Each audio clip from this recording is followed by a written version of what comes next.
And hit pause, do poor connection. Let me go over here. Man, we got blocked out. But I hope that it's saved. Cause I'm supposed to go in my I'm supposed to be able to go into my oh, there you go. Hope that's saved.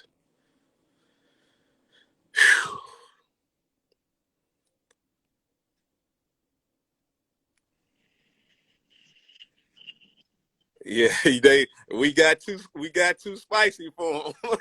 Hey, man, that happens sometime, brother. Yeah, but that live could be saved in my story, right? Or in my archives. I believe it can be. Yes. I think so. Okay. Well, hopefully so, and we didn't lose it. And where we was at that point, the point I was asking at this time was, if we could, it would be a good duty to our people if yourself, just say like the minister, even the brother Dr. Umar with the school, and if we could get behind brothers like that, Brother Tariq, because I don't understand how Hidden Colors is not in all movie theaters or wasn't in all movie theaters, and we need the Bob Johnsons of the BET if he started a new telecommunication process. Like, we need something that we can call our own and support, like Black Wall Street. We need another one. We understood what happened, to the first one, but I think that all of us are not scared, and you have a fearless generation as we seeing now in Chicago, Philadelphia, New York, that they just using their powers the wrong way. They committing genocide. So instead of committing a genocide, if we can reshape their minds with a plan, like it's kind of like we have these topics and these conversations, and then kind of sort of nothing comes from it. So it's like, okay, the brother Umar been working on his school forever, right? Everybody do all these donations. A few people say they donated upwards to 700,000. I think he needed 1 million. I feel like we have the LeBron James, the Jay-Z's, the Birdmans, the Slims, Cash Money Records, the Master P's, the Magic Johnsons. Why is that, brother? We have venture capitalists. Why is it taking him so long to get this other 300,000? And but y'all buying ghosts, Rolls Royces, that's 400,000. That depreciates soon as it drive off the lot. So I'm not understanding. Like, I think that we keep getting caught up with either control freaks, like somebody want to be in control of everything, instead of us putting together like formulating a whole nother Black Wall Street. We need that in society now. We need it. There's no doubt, brother. We are the ninth. If Dr. Claude Anderson tells us, the African American community, whether we realize it or not, if we aggregated our monies, we would be the ninth richest nation on earth. If we were to bring our money together, if somehow or other we could come together and pool our resources, we don't realize how great we are. Because again, going back to the history, language, values, interests, and principles, we are living an illusion. And we have been taught, like Malcolm used to say, who taught you to hate the color of your skin? Who taught you to hate the width of your nose and your lips? Who taught you to call your hair bad hair? Right. Who taught you this? You didn't learn that in Africa. No. You don't hear Africans talking about you got bad hair. Right. Never heard that. You know, you're not going to hear that. So that we're living someone else's illusion. But let me say one other thing about us as a people. To those who have and to those who have not. Because I don't forget Jay-Z's song in 444 when he said, whether you be rich or poor, smart or dumb, you're still a to them. Yeah. All right, so let's get it right. So I'm talking to all of us as a people. I'm talking to our sports heroes and sheroes. I'm talking to our entertainment heroes and sheroes. I'm talking to basically to the people whose occupation has the wealth. Right. And I'm talking to those of us who wait for the light to turn red so we can go out into the street and ask somebody for $1 in the car. Right. I'm talking to all of us. Check this story out. Martin Luther King, Malcolm X. They spent a great deal of their time at odds with each other in the early parts of their careers. Martin Luther King and Malcolm X were really converging on each other. Malcolm was becoming somewhat like Martin Luther King, and Martin Luther King was becoming somewhat like Malcolm in their own ways. They didn't change, they transformed like a caterpillar into a butterfly. Same entity, but different manifestations. Here was a very serious error that we made, and it goes back to what you said, Brother Jojo, and this is important. This is the cornerstone to our success, I believe. There was a time when Malcolm left the Nation of Islam, and he presented himself attempting to get Martin Luther King, the other African-American leaders that were with Dr. King, that concept. Malcolm was encouraging them to come together. He even made a speech. He said, you know I've said a lot of bad things about you, and you've said some bad things about me. He said, but they don't attack you because you're a Democrat or a Republican, or because you're a man or a woman, or because you belong to this club or a club. They attack you because you're black. And he said, we got to come together. Martin Luther King did not accept his peace offering. And February 21st, Malcolm X was assassinated. Wow. But when Martin Luther King, I'm speaking strategy now, when Martin Luther King did not say to America and to the world, Malcolm X and I have been at odds with each other, but he's my brother. And we're going to come. And I love him, and he's part of us. He is not to be harmed. I'll even go with Muhammad Ali. If Muhammad Ali had embraced Malcolm, okay, so Malcolm became Orthodox Muslim. And that troubled a lot of people because of the Nation of Islam. And a lot of members of the Nation of Islam felt that Malcolm should not have gone Orthodox, which means that universal Muslim. Because the Honorable Elijah Muhammad had tailored a spiritual system specifically for the foundational Black American, so to speak, or the African American. And Malcolm broke with that. And he went universal. Went to Mecca, did the Hajj, on down the line. Malcolm came to understandings. He did not change. He transformed. Martin Luther King did not change. He transformed.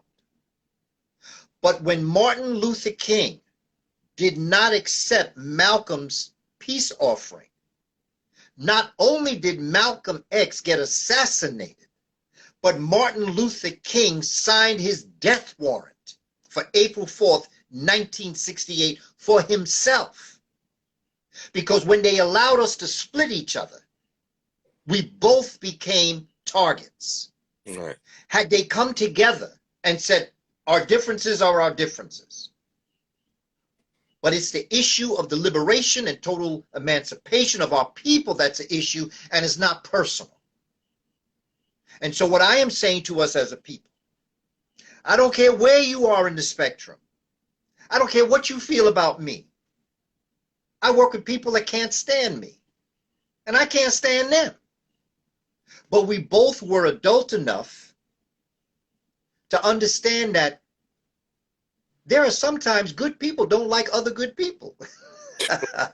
You know, you can be good, I can be good, but we don't like each other. That's possible. That's human chemistry. Yeah. But the issue is our people and not my personal feelings towards you. And I have worked with people that have had those feelings, and I towards them. And we got the job done. There were times I had to take orders from them. There were sometimes I gave them directions. I didn't say, oh, look, he's telling me what to do or she telling me what to do. I can't stand that. You know, who they think that. It's about our people. And so what I'm saying, Brother Jojo, is that now in 2022, we have to learn from the mistakes of the past. Everybody has their strengths and their areas are not so strong. Malcolm had them. Martin Luther King had them. And hey, I'm first online. I have them. Mm-hmm. I'm a human being. Right. I have a right to have frailties and areas that need correction. But it's up to us to come together as a people and aggregate our power and our resources for our children. Our children deserve the best. Correct. And the last thing that black folk need to hear, or children, black children need to see, is grown adult black people fighting amongst themselves. Right. We must stop this now. And that's why in Kwanzaa, the first day of Kwanzaa is unity. Mm-hmm. Because if you can't have unity, and not just unity with each other, unity with yourself. We're all born with a Judas and a Messiah. The Judas was born in each and every one of us to make sure we don't succeed at our divine mission. The Messiah was born in us to make sure Judas fails. Judas falls 9 times, but the Messiah rises 10. We have to unite with ourselves. Dr. Clark's first homework assignment to me, I met him when I was 12 and a half in Harlem. There was about 5 young people in this group of old heads. We call them old heads. Used to drop knowledge on us, and they put us on the handlebars of their bike, and they take us for rides and talk to us about culture. And they brought us up to Harlem, me in particular in this story.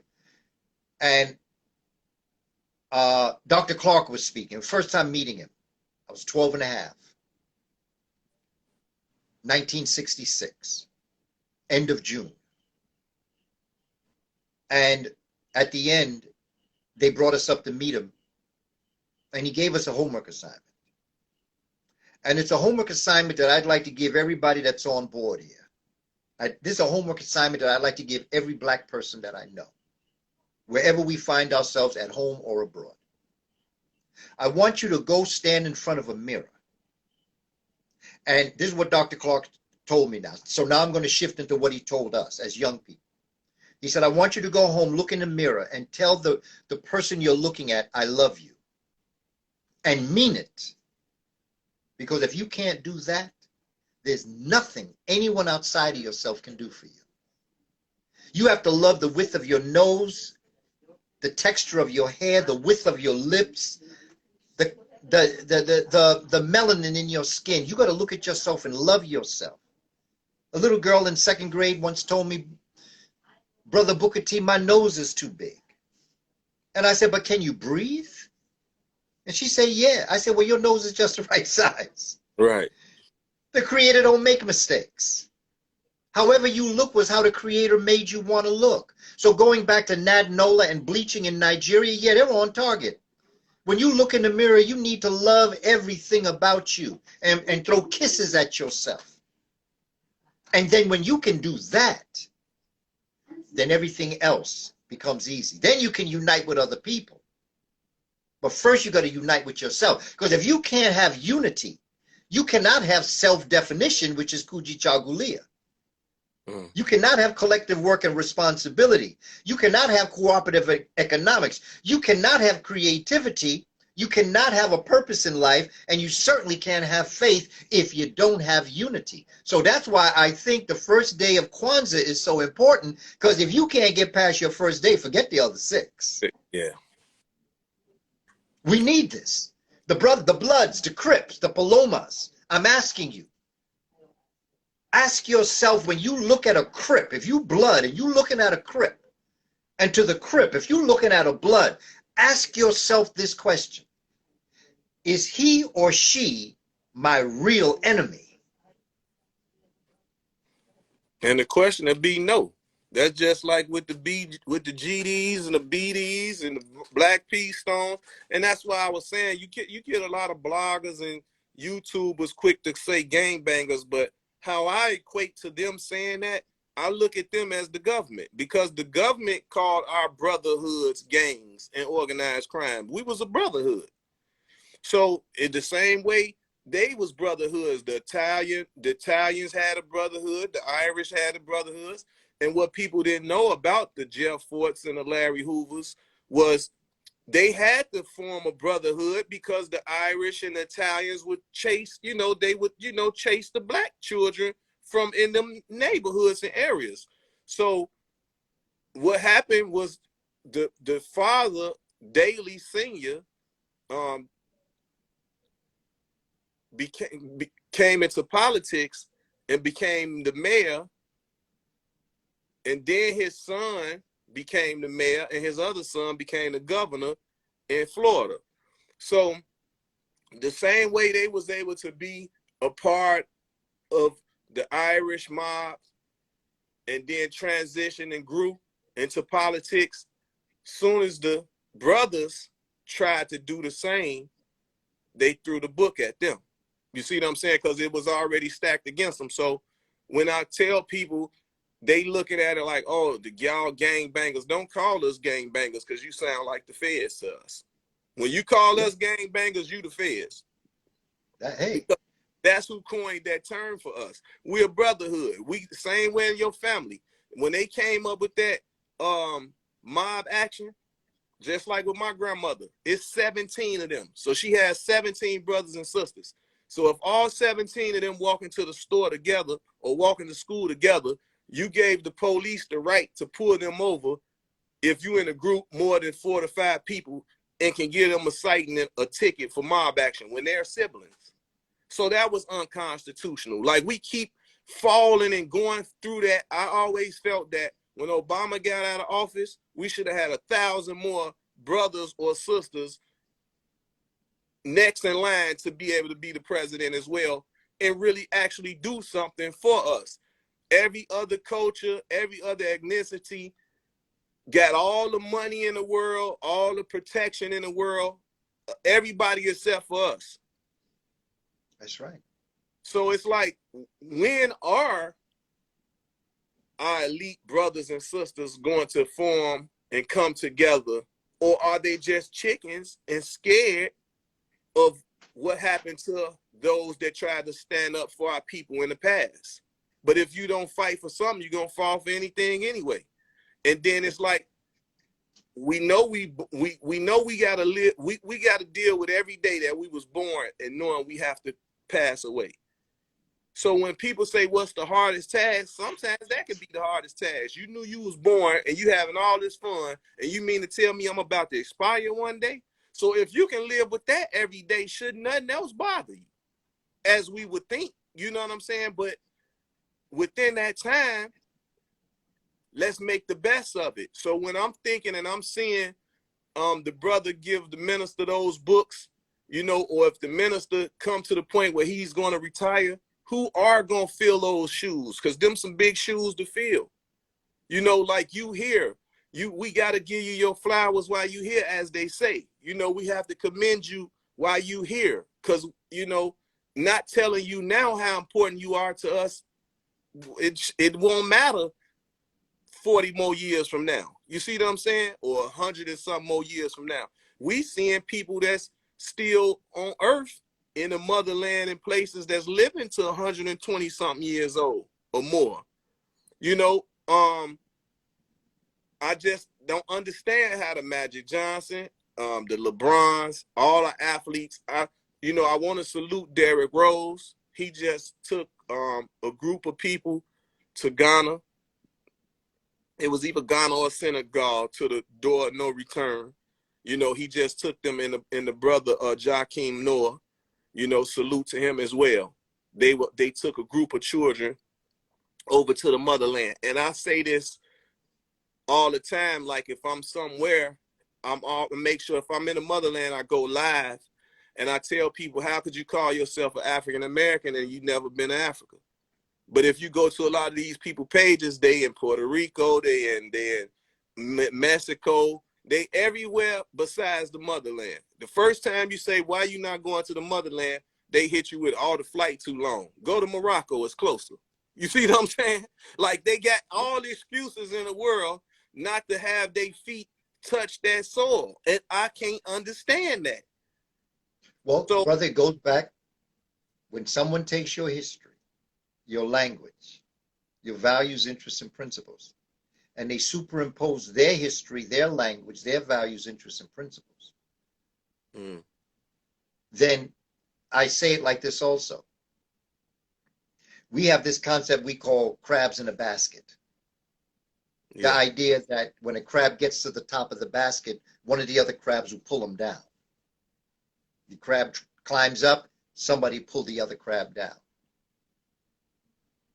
But if you took those basket of crabs and returned it back to the waters, crabs actually help each other. Yeah. They stack on each other so that the one on top can eat. When that one has eaten, it comes down and lifts the group up so the next one eats.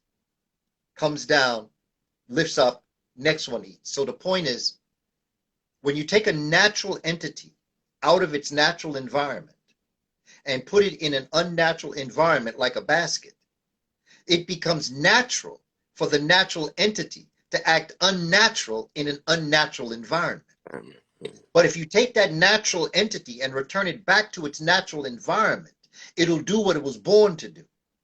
And so what we as an African people have to do is to return back first this way, to understand and to know. So what you're doing, Brother Jojo, is so important, to bring this information to our community, to our people, to bring the different scholars before the community to explain these concepts so that they can understand. Nothing is wrong with you. Something happened to you. And epigenetically, you've been tagged with being inferior, less than, bad, worthless. But if you understood your history and culture, and people say, well, particularly children, they say, well, why is it important to go into the past? They say, well, you know, what's that going to do for me now? And I use the concept of a slingshot. And the slingshot is you put something in a sling and you pull it back. But the purpose of pulling it back is not to stay back. It's to project it in front of you. Exactly. Go forward. To go forward. And the further you pull the sling back, the further in front of you is going to go. So let me take your mind and put it in an intellectual sling and pull it back. Let me take you back as far back as I can. In fact, take you back before the beginning began in my book, Shabaka Stone, where I talk about that. And let me then let go of your mind. I'm going to project your mind in the future. So I'm not bringing you back here to keep you here. I'm bringing you back here so that you can project yourself 100 years from now. Right. So I ask our community, I have a 100-year plan. That's my study guide. I have a 100-year plan. If I can live another 100 years, this is where I want to go. Right. This is my roadmap. 100 years from now. I'm not taking you back to the past. I'm not taking you back to Kush Kemet to keep you there. I'm not taking you back there to rebuild pyramids. What I'm telling you is that there were geniuses back there that knew how to use hydraulics, hydroelectricity. And I'm saying that solar power is the future wealth of our planet. You want to get into the money, there'll be no heirs, A-I-R-E-S, they put on your name. No millionaire, no billionaire, no trillionaire, no quadrillionaire. You get into solar power, you learn nuclear fusion. You will be abundantly wealthy where you can't even say what kind of money you got. It will be abundant. Like the sun's energy is abundant, so will it be, because energy is what makes a civilization exist. We're going to have to get up off of this earth. We're going to have to get up off of fossil fuels. We'll eventually get up off of water. We're going to have to get off of natural gas. So if you want a real issue as to what we can do, the first thing you can do is study the sun. Just teach your children about the sun. That's the first step. And then teach them solar power. And when you teach them solar power, then you take them into another world. And they will be able to develop a civilization based on the energy system of the sun. So you want to turn your light on, you want to turn your stove on, you want to turn your refrigerator on, you want to turn your computer on, you want to do an Instagram live interview. If you power by the sun, everybody talking about 4G and 5G. I'm talking about Raji. Right. Raji. Raji is forever. It's eternal. It's immortal. So the future wealth of our planet, teach the children solar power. Just get books on solar power. You can go on Kindle right now and get solar power demystified for free. Mm. Study solar power. That's More the future. Need more engineers. Absolutely. And isn't it interesting, Brother Jojo, everywhere where the sun shines the brightest, the people are the most melanated. Mm-hmm. It's like the Creator put wealth in our backyard and said, go with it. I'm giving it to you. Just like Sudan, they the most blessed people. That's it. To have that skin, that color, like all you can see was their eyes. I just had the honor to meet the brother Mutombe in Atlanta. I ran into him in the airport. Mm. Yeah, so I took a picture with him. So it was things like that the brother that played for the Chicago Bulls, that had that interesting story how they basically murdered his whole family. Luol Deng, you know, having the pleasure to meet that brother and what he came across. And I had sent you that piece on Haiti. Mm-hmm. I don't understand how we still allowing that hardship to go on with the brothers and sisters in Haiti. It's just, I see too much fronting and stunting and big ballers on internet, on social media every day. But then I can go to YouTube and pull up this video on Haiti, and our people are still living in huts today.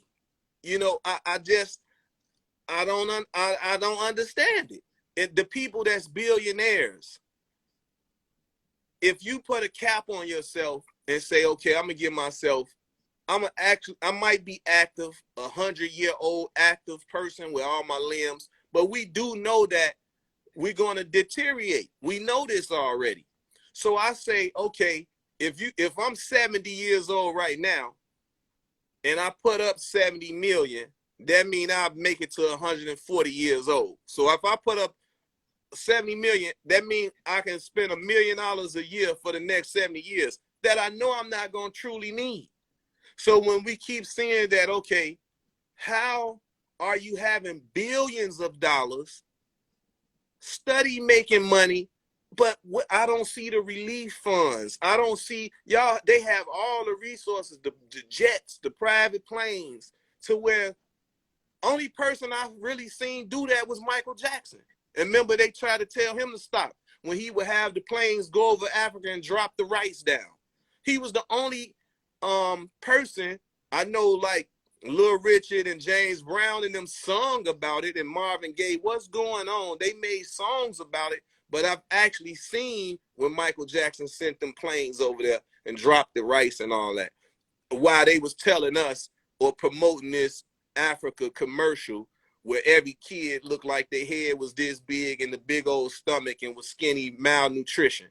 So I didn't want to see what the TV was showing me. And that's when my journey was starting. So I know it's over 55 countries in the motherland. And I've been putting my feet on the ground in the motherland. You know, I don't like that they make it to where every time we do a good deed, we have to film it and everything, you know. But like I told people, if I can go spend $1,000, $2,000 on a pair of sneakers and it only take me $3,000 to $5,000 to build a water well in one of these villages, I made sure I done that. You see what I'm saying? But I didn't. See, people don't know that type of stuff about me. You see what I'm saying? They just twisted my story of, oh, you know, until like a TMZ brung me on TMZ twice and was like, JoJo, we call you the hip hop moderator. They always trying to put a title on us. You know what I'm saying? Why we just can't be doing a great deed, you know? So it's like, oh, we gonna call you, we gonna coin you the hip hop moderator because you done this and that for these artists and all. And it's like, well, what about these water wells over here in the motherland? You know, the things that I really would want to talk about, you know? So I was just watching that video in Haiti, and they made like a bathroom and using the bathroom into the ocean feet away from where they have to fish to eat.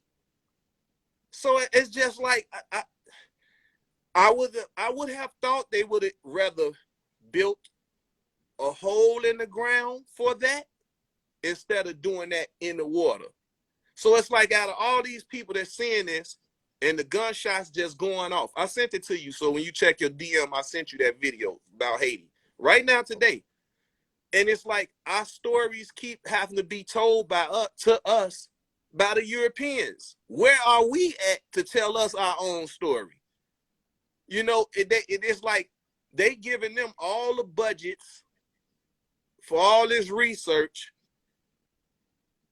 and it's some are doing good and some are doing bad. Like how you say, we'll see a lot of them. When I was just in I think where I was at? South Africa. I was in South Africa. I was in Johannesburg. And it was like 3 Chinese Asian people, it seemed to be, per each African that was there. But they was there allowing and letting me know we know our history. That's why we here. You see what I'm saying? They wasn't there like, you know, even though they doing this barter system to where, because when I was in Ethiopia, I was peeping what was going on. They basically still in the motherland from up under the natives of Africa. They taking the land from them. So it's like what they're doing is they say, we'll loan you the bulldozers and things to build up over here, but we want these acres of land. So they got upset about the president of Zimbabwe, because what he would do is have them donate all that stuff to them and be like, okay, now y'all get out of here. You know, like he reversed it. And when he reversed it, they hated him to death. You see what I'm saying? But because he didn't fall for what we've been falling for 1,000 years. Mm-hmm. You know, so being there and witnessing that and just seeing like we still not coming together right now, the Afro beats and them type of artists that's blowing up with these huge songs. And, you know, some, because it hurt me, and I tell this story, my dentist, she actually was from Libya, and she seen how I was lit up and so bright-eyed about Gaddafi and this and that. And she said she struggled with telling this to me because she seen how happy I was when I spoke of him, but she told me that he really was a treacherous guy. You know what I'm saying? And it crushed me because I knew I had to believe her, you know, because she's from there. How I'm going to tell her about someone that her family or something suffered from their ruling, you know what I'm saying, or their dictatorship at the time. But then I also came to gripes with myself and said, well, hey, you know, if the guys that was in position prior to us keep making all these deals with Europe and the Western world or whatever, and it's making us be a third world country, we go back to Dr. King and Malcolm again. No, we gonna stand up. So when she told me that, I said I understood, and I'm not gonna say anything else about it, because if you lost family members to his regime and things of that nature, I would never make you reminisce on those things, you know. And once I left, I just said to myself, like, as a man, you got to stand for something to fall for anything. So if by him trying to put currency, a whole African continent currency, where it's all the natural resources, as you spoke of earlier about the sun and all the minerals and everything to feed the world, is in the motherland. So it's kind of like, how do everybody else? So maybe it's jealousy. Maybe that's why they hate the motherland, because it's like, Yeah, the Europeans was basically looked at as being cursed because they ice age and cold climates. And here you go over here in Africa, they got all this greenery and all the minerals, diamonds, gold, cobalt, and they got everything. You know what I'm saying? So you would think like this chosen group of people that you would lift them up. But as they say, jealousy and envy is a deadly sin in the Christianity world. So I just feel we need to bring up, while you still here, sane, ready to put up all the fire you got in your body and all the knowledge and wisdom and the understanding that you've given us, along with the elders prior to you. We need to come up with something, man, like ASAP. Because you see, they got us purging. They putting us in the purge January 2023. It's ridiculous. I don't know if you've seen that video yet or that paper. It's actually my last post of where they're saying there's no bond for these crimes. Kidnapping. So you just letting the criminal know he can wild out. You basically just letting the criminal say, oh, you can do whatever. We not going to do nothing. Aggravated battery, aggravated DUI, aggravated fleeing, arson, burglary, drug-induced homicide, intimidation, kidnapping, robbery, second-degree murder, threaten a public official. It's a non-detainable offense starting January. Come on, bro. If we don't see what's going on with that, like, that's why I wanted to do this interview right here, because I feel like if we can switch our younger generation mindset and mind frame, we have to do it now. Like, this is a state of emergency for us. You know what I'm saying? Because you telling criminals that they can kidnap, do a second-degree murder, and he don't got a bond? What you think he gonna do? Y'all already got our minds messed up with the drugs, the alcohol, and these video games. You know, that these children is really running around here taking life like it's Grand Theft Auto and the other game that they got. Like, they minds is programmed after these video games. It's sad. And then it's like the record companies that's backing this stuff, they giving them millions of dollars to make this type of poison music. They know what's gonna come from it. Then you have these bloggers that's that's instigating this stuff. You know, they'll interview one guy and don't interview the other one. So you know it's gonna make him hot. So now he's really hunting you. He's hunting you down until you can't get another interview. You see what I'm saying? Like they creating this stuff. It's like the disrespect.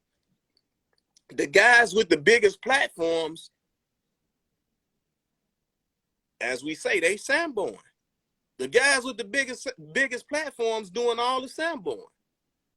So it's like we need you more than we ever did. We needed the minister. We need the minister more than we ever did.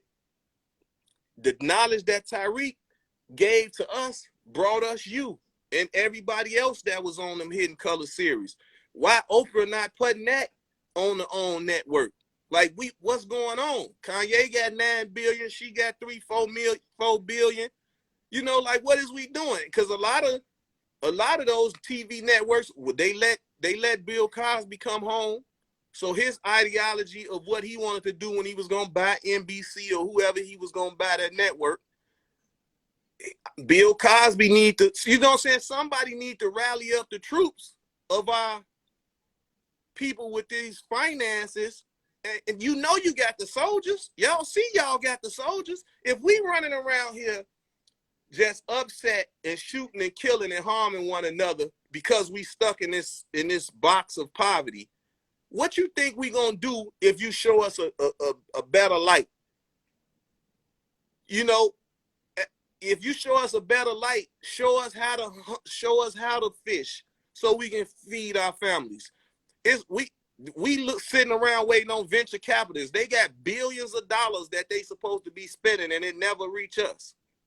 We got Michelle Obama that come from Parkway Gardens to where Chief Keef made popular, called in the O Block. You know what I'm saying? they building a museum, Obama building a museum. We don't know what he putting in there yet, but it's like, I don't see the help. I don't see the help from my people that's in position. I don't see it. And once again, they will study trying to clown Dr. Umar, but at least he did take the initiative to even try to start and build this school. You know, at least he did do that. So, and I feel like if it was a Ponzi scheme or something, he would have been on American Greed scam. You see what I'm saying?